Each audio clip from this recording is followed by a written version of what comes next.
වැඩිකමක් තියෙනවා මේ අපේ ආගමේ විශේෂත්වය. මේ පාර අර රජමාවතනේ හරි. ඒ රජමාවත දෙපැත්තේ හැටම කාලින් කාට සංකල්ප හදලා තියෙනවා රජවරු. එතන මේ පරණ වැල්ල වාගේ පාර. ඉක්කල වැල්ල වාගේ. ඒ 40 ගණන් විතර වගේ තමයි අර පාර හදන්නේ. එතකොට දැන් මේ රජමාවත යන රජවරු අනුපිළිවෙලට බුදුන් ගන්නවා. ශාරීරික ආරිභෝගික උද්දේශික අර අතන මේ පරණ විහාර දලදා වහන්සේ පුරා මාස 9ක් අපි යන්නේ. මේ චෛත්‍යය මේ අර යටපාදම රජ පොළොන්නරුවේ මේ චෛත්‍යය. එතකොට එතුමා ඔය අනුපිළිවෙලට බුදුන් ගන්න තැන මේ නැගිනින්ට මූලලා මේ විහාරය නිර්මාණය කළා තියෙන සුගල මෙතන යුද්ධයක් ඇති වෙනවා.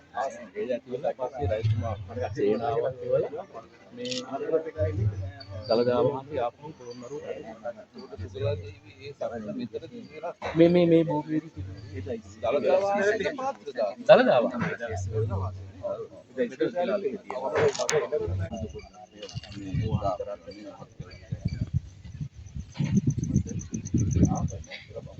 මේ දැන් උතර මේ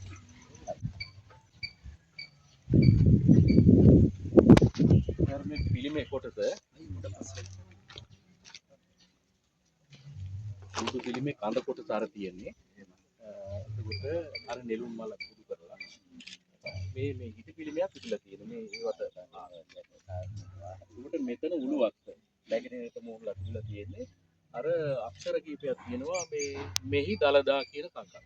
මේ මෙතන තියෙනවා කියන එක අතන මේ අක්ෂර පේනවා එතන පේනවා ඒ තියෙන මෙන්න මේ අතර බැලුවම පේනවා. මේ පැත්තේ හරි මේ චූටක්ෂර මෙහෙම බලන්න මෙතන තියෙනවා අර අතනත් අර කොටලා තියෙනවා. මේ දිගටම තියෙනවා අය මම කියන්නේ මේ අර මේවා වැකිලා මේකිලා වෙලා නේද? නැගිනහිරට මූලලා තමයි මේ අර මුළු මේ කාලේ අර තියෙනවා ඒ කාලේ අර ගඩොල් පාවිච්චි කරලා ගඩොල් මේ පේමන්ට් එක වටේ තමයි ඒකත් ගල්පතු වල මේ කොහෙන් හරි නිර්මාණය කරලා ගෙනලා තියෙනවා.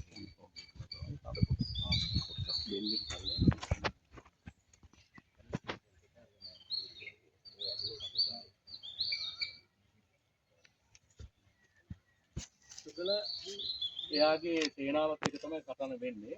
ඊළඟට මෙතන මේ මලු තුනක් තියෙනවා මේ විහාරේ. පාත මලුව දෙවෙනි මලුව උඩ මලුව. පාත මලුව හරි ඒ තාම සාහෘද කරලා මුත් කරලා නැහැ නෑ. වාවිද්‍යාවෙන් ඒගොල්ලෝ කිව්වා කිව්වට වැඩ කරන්නේ. මේ පාර නිර්මල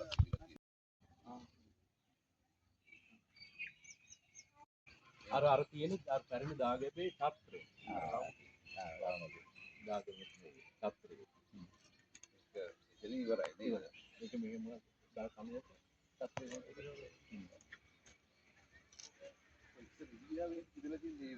ඔව්